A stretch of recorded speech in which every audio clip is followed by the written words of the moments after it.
Are we ready? Hi, hello, I'm Norbert Morawetz and I'm Professor for Entrepreneurship and Digital Innovation here at Henley Business School, University of Reading.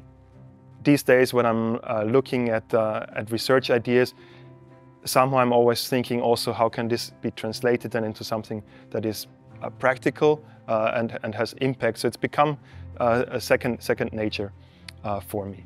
So I want to talk about two projects that I've got going with the KTC. So the first one is called Aspect Angels, and this was about creating a business angel network across 46 universities in the UK, helping with research commercialization and helping academics with spin-outs, especially in disciplines which are called shape disciplines. So social sciences, humanities, arts for people and the environment. And these are typically university departments where you see very little research commercialization or spin-out activity there. And what we did with this network is really empower academics, researchers in these areas, and also help them with this process, get them close to it, and get them ready for investment from business angels. And business angels are really the most critical force in entrepreneurship and early stage startup funding in the UK. And here at the University of Reading, we've been operating something called Henley Business Angels for a very long time, for about 7 years, which is the university's own business angel network. And so we've taken the lessons, the experiences that we've built up here, the research around it, and then took that and scaled it up through Aspect Angels throughout the rest of the UK to bring that out from the University of Reading and empower the whole university sector around it. But the impact of that is huge, because if you can get even a tiny percentage of academics to take the great work that they're doing and turn that into businesses, it has a massive impact on new businesses created, jobs created, but also really in terms of impact for society. And I worked with the KTC on putting this collaborative bid together.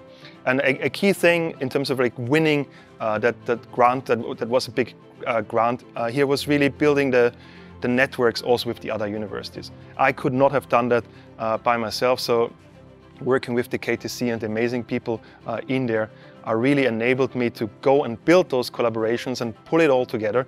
And that really lent a lot of credibility to that funding application, because it was shown as a problem in so many institutions and the impact that we could generate if we can change this. One of the key positive things that we see here is also how the UK research councils have taken this piece of research and this network that we've created into account, how this has been tied into various other parts of the ecosystem, so connecting with other acceleration programs, how it's also spread overseas. So we've also gone to a number of international conferences and disseminated our work there.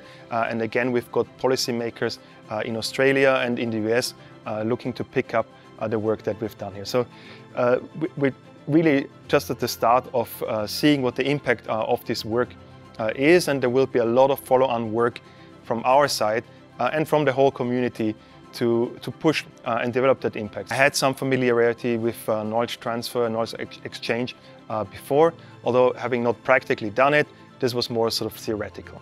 Now that I've actually worked in practice with the Knowledge Transfer Center, my understanding is much increased. And I would honestly say this is not something to be afraid of at all, because the guys at the Knowledge Transfer Center, they know their stuff inside out. It's not overly complex or arduous, and you've got a full team of people who are just really excited to be working with academics who want to engage with them. One of the key lessons for me really is, which I'm really have taken to heart now, is to be very collaborative right from the start. So to share very early on with colleagues, also colleagues in the KTC, what I'm trying to do, and getting their feedback early, and trying to build as much as a collaborative approach as possible. Because if you're trying to have impact, you need the buy-in from others, and if you're trying to do it as a lone wolf, then that's hard.